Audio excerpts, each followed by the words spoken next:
Kailangan mo yung paliwanag nyo! Tumala ko ang kasalanan, magpaliwanag kayo kay munisipyo! Nandun kaya kayong kapitan ng Pagmaragol. Rempitong kagawad. Makalukluk la rin. Para bantente o rin kaya hatamong kabarangay. Unang gewayo. Ing barangay ola yan.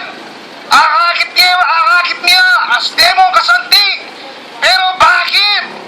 Bakit ating mete inosente? Sinuko na naman. Nalo ka kong klase mga tao kanyan. Kapitan Saragosa. Sana naman. Pakonsensyata mo.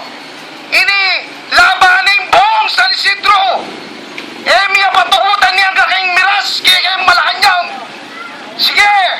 Hanggang nang gawan yung picture na anong ilalaban nyo. Kami lalaban mi katutuan. Kami lalaban mi. May karabyado na ng pamilyang gampalag. Lalo kayong klaseng pitong kagawad ken. Kasanting na ning barangay hall. Lalo na ng CCTV ken. Pansyerte kakapalyan yan. Ring CCTV alalo. O Teo Palwal. Sige. Eyo po rin Palwal. O tang maimbitahan ako kay NBI. Ang pokeng Malacanang. Lungwal mo rin katutuan. Ing Diyos mabaya. Ing gagawan nyo ken. To God be the glory. Antayin to God be the glory you. Antayo. Pwede yung tao. Pwede yung anak. Nalang kalaban-laban. Tayo pamaten. Reta ating labang kaya kayo. Pamaten nyo. Reta ating labang kaya kayo. Aliwa imburimini ka San Isidro. Imburimi ka San Isidro. Peacefully. Ayuya pa. Luklukin kaya kayong kapitan. Peaceful kaya ni.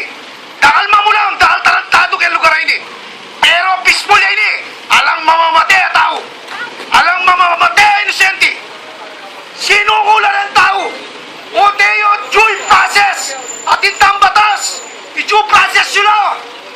Dalayo lang kay munisipyo. Dalayo lang kay presinto.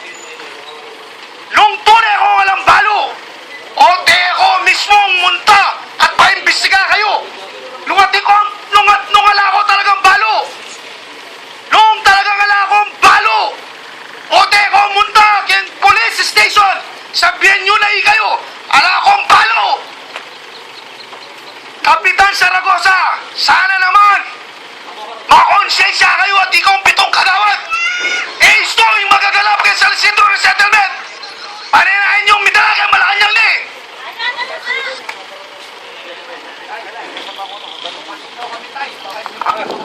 Tandaan po natin itong barangay San Isidro. Simula nung maging itong administrasyon na ito, ang daming kamatay.